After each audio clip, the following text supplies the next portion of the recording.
সময়ের বিবর্তনে অনেক কিছুই বদলায়। দেখুন বন্ধুরা, আজ থেকে যদি আপনি ২-৩ বছর পেছনে যান তাহলে দেখবেন বাংলাদেশের যে সিনেপ্লেক্সগুলো হয়েছিল, ঢাকা বলেন, চিটাগং বলেন, যেখানটাই হয়েছিল, কোথাও কিন্তু শাকিব খানের সিনেমা চালাতো না। সিনেমা হল মালিকদের একটা অনীহা ছিল শাকিব খানের সিনেমা চালিয়ে তারা ব্যবসা করবে, কারণ তারা ভাবতো বা তারা বুঝতে পারতো যে শাকিব খানের দর্শক ৫০০ টাকা ১০০০ টাকা দিয়ে টিকিট কিনবার মতো নয়। তারা কখনোই শাকিব খানের সিনেমা সিনেপ্লেক্সে দিত না, শোই করতো না। কিন্তু একটি সময় আসলো, অনেক অনুরোধের পর শাকিব খানের সিনেমা চলতো, খুব কম সংখ্যক স্ক্রিন পেত। ধরুন একটি সিনেপ্লেক্সে ৪টি হাউস আছে, ৪টির মধ্যে একটি হাউসে ১টি বা ২টি শো দিল। এমন করেই চলছিল শাকিবের চলচ্চিত্রের সিনেপ্লেক্সের জীবনগুলো। এটা একসময় পুরোপুরি পাল্টে গেল। সিনেমার নাম প্রিয়তমা, সাথে রিলিজ হয়েছিল সুড়ঙ্গ, আপনাদের মনে আছে? আফরান নিশোর ছবি। আফরান নিশোর একটা ভক্তকুল আছে আপার লেভেলে, যারা অন্তত সিনেপ্লেক্সে এসে সিনেমা দেখেন, আমি তাদের কথা বলছি।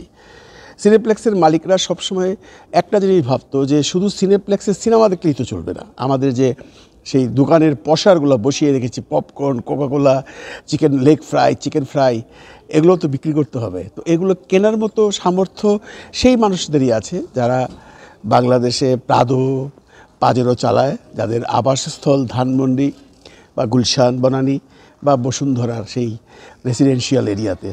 যারা সিনেমা দেখতে গেলে পুরো পরিবারে মিলে যদি ৪,০০০, ৫,০০০, ১০,০০০ টাকাও খরচ হয়, তারা কিছু মাইন্ড করে না, কারণ তারা যখন সিনেমা দেখতে আসে তখন শুধু সিনেমাই দেখেন না, এই পপকর্ন, কোকাকোলা নিয়ে বেশ এনজয় করেন এবং মোটামুটি গাড়ি ভরে আসেন পুরো ফ্যামিলি।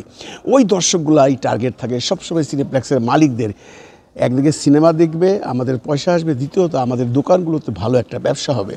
কিন্তু শাকিব খানের যারা দর্শক ওই সময় ছিল, তারা সিনেপ্লেক্সে ৫০০ টাকা দিয়ে টিকিট কিনবে, তারপরে কর্নফ্লেক্স খাবে, তারপর কোকাকোলা খাবে, ছিল না, ওই সামর্থ্যও ছিল না।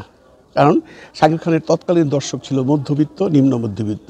নিম্ন মধ্যবিত্তরা নর্মালি সিঙ্গেল স্ক্রিনে ৫০ টাকা ১০০ টাকাতে সিনেমা দেখায় অভ্যস্ত ছিল। এনিওয়ে, প্রিয়তমা রিলিজ হওয়ার পর পুরো পিকচার পাল্টে গেল, পুরো পিকচার পাল্টে গেল। ড্রয়িং রুমের দর্শক, সেই দর্শকগুলো যারা পাজেরো, প্রাদো নিয়ে আসেন, তারা আসা শুরু করলেন। সিনেমা যখন শুরু হয়েছিল ঈদের সময়, তখন সিনেপ্লেক্সগুলো নিশোর ছবিকে প্রেফারেন্স দিয়েছিল, বেশি হাউস দিয়েছিল, বেশি স্ক্রিন দিয়েছিল, প্রিয়তমাকে অবজ্ঞা করেছিল। প্রিয়তমার কিছু করার নেই, অবজ্ঞা করলে তো আর জোরাজুরি করা যায় না, তার দোকানে এসে যা ইচ্ছে তাই বিক্রি করবে, তাই নয় কি? প্রিয়তমার মালিক আরশাদ আদনান চুপচাপই ছিল, যাক তবু সিনেপ্লেক্স চালাচ্ছে। ধীরে ধীরে পুরো পরিস্থিতি পাল্টে গেল। আপনাদের মনে আছে, প্রিয়তমার স্ক্রিন বেড়ে গেল, প্রিয়তমার হাউস বেড়ে গেল, প্রিয়তমা হ্যাবক ব্যবসা করলো, হ্যাবক ব্যবসা করলো, হ্যাবক ব্যবসা করলো। সিনেমা হলের মালিকরা প্রচণ্ড খুশি। এখন তারা মুখী হয়ে বসে থাকে শাকিব খানের পরবর্তী সিনেমার জন্য।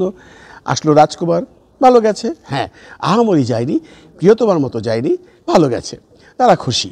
শাকিবের একটা বিরাট ভক্তকুল এই প্রিয়তমার পর কিন্তু পেয়ে গেছে। সেই ড্রয়িং রুমের দর্শক যারা শাকিবকে নাক ছিটকাতো, যা শাকিবকে যারা অবজ্ঞা করতো, তারা কিন্তু শাকিবের ফ্যান হয়ে গেছে প্রিয়তমা দেখার পর।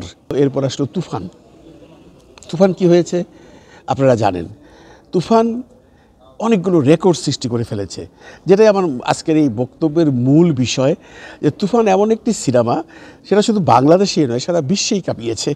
আপনারা একটা খবর হয়তো অতদিনে জেনে গেছেন বা শুনে গেছেন যে তুফান একমাত্র সিনেমা বাংলাদেশে যে সবচাইতে সিনেপ্লেক্সে আয় করা সিনেমা।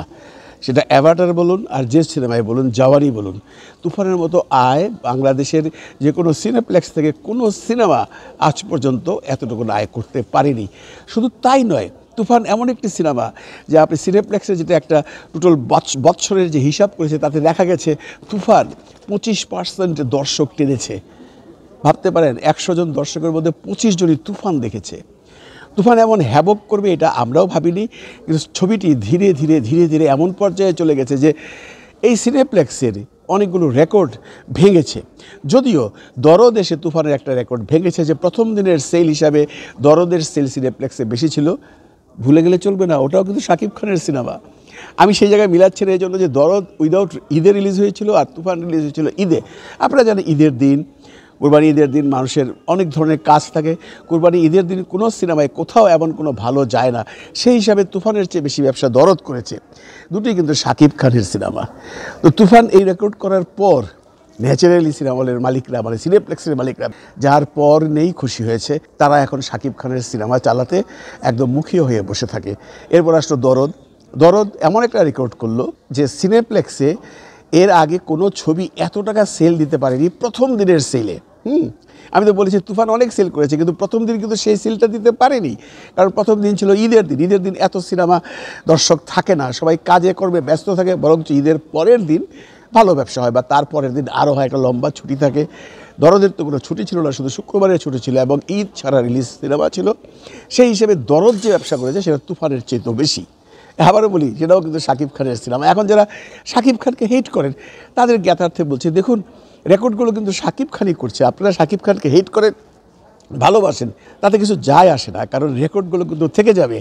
এই যে সিনেপ্লেক্স হওয়ার পর সবচেয়ে বেশি আয় করেছে তুফান, এই যে সিনেপ্লেক্স হওয়ার পর সবচেয়ে বেশি প্রথম দিনের সেল দরদ, এই রেকর্ডগুলো সারা জীবন থেকে যাবে, তাই নয় কি? সুতরাং আমরা যদি বলি সাকিব চলচ্চিত্রে কিছুই করতে পারেনি, সাকিবের এই আছে, সাকিবের এই প্রবলেম, সাকিব এই করেছে, সাকিব ওই করেছে, তাতে কোনো লাভ হবে না বন্ধুরা। যে রেকর্ডগুলো সাকিব একের পর এক গড়ে যাচ্ছে বা করে যাচ্ছে, আমার মনে হয় সামনে আরও অনেক রেকর্ড তার জন্য অপেক্ষা করছে। কারণ আপনারা একটা জিনিস তো জানেন, বরবাদ নামে যে সিনেমাটা শুরু হয়েছে সেটা নিয়ে মানুষের প্রত্যাশা অনেক বেশি, দর্শকদের প্রত্যাশা অনেক বেশি। সবাই আশা করছেন এটিও একটি ইন্ডাস্ট্রি হিট সিনেমা হবে, কারণ সিনেমাটির শুটিং হচ্ছে বাইরে, ওখানে বড় বড় আর্টিস্ট আছেন। ইথিকা পল বাংলাদেশের কাছে প্রিয় একজন আর্টিস্ট, যিশু আছেন। পরিচালকের প্রথম ছবি হলো বোম্বেতে সমস্ত ভারতীয় সেরা সেরা টেকনিশিয়ানদের নিয়ে উনি কাজটি করছেন এবং সে ধরে কাজ করছেন। মোটামুটি গেট আপ দিয়েছে বা ফার্স্ট লুক যেটা দিয়েছে সেটাও মানুষের পছন্দ হয়েছে। এই সব কিছু মিলিয়ে যদি আমরা হিসেব করি তাহলে মনে হয় দরদ সিনেমাটাও একটা আশা জাগা নিয়ে সিনেমা। এবং এই সিনেমা হলের মালিকরা, বিশেষ করে সিনেপ্লেক্সের মালিকরা, এখন বসে আছে কবে বরবাদ রিলিজ হবে। বরবাদ রিলিজ হওয়ার পর হয়তো বা শাকিব খানের আরেকটা নতুন রেকর্ড হতে যাচ্ছে, যেটা আমি আপনি কেউই জানি না। বরবাদ সিনেমাটা এমন একটা পর্যায়ে চলে গেছে যে এটা নিয়ে মানুষের প্রত্যাশা এখন অনেক উপরে উঠে গেছে। কারণ এই সিনেমার পিছনে যে সমস্ত টেকনিশিয়ানরা কাজ করছে, আমি তো বললামই একটু আগে, এরা সব নাম করা টেকনিশিয়ানস। ভারতের মুম্বাইয়ে এরা অনেক বড় বড় স্টারদের সাথে কাজ করেছে, এদের একটা এক্সপিরিয়েন্সের ভ্যালু আছে। হতে পারে হৃদয় নতুন ডিরেক্টর, তার সাথে আছেন শাকিব খান, তার নিজস্ব মেধাও সে সেটার মধ্যে লাগিয়েছে। কারণ শাকিব অবভিয়াসলি চাইবে বরবাদ ইন্ডাস্ট্রি হিট হোক। বরবাদ তার আগের যত সিনেমা আছে, তুফান বলুন, রাজকুমার বলুন, প্রিয়তমা বলুন, সবগুলো রেকর্ড যদি বরবাদ ভেঙে দিতে পারে, আমরা আশা করছি Barbaad will be another industry hit movie. ভালো থাকবেন সবাই, ভালো রাখবেন সবাইকে। খোদা হাফেজ।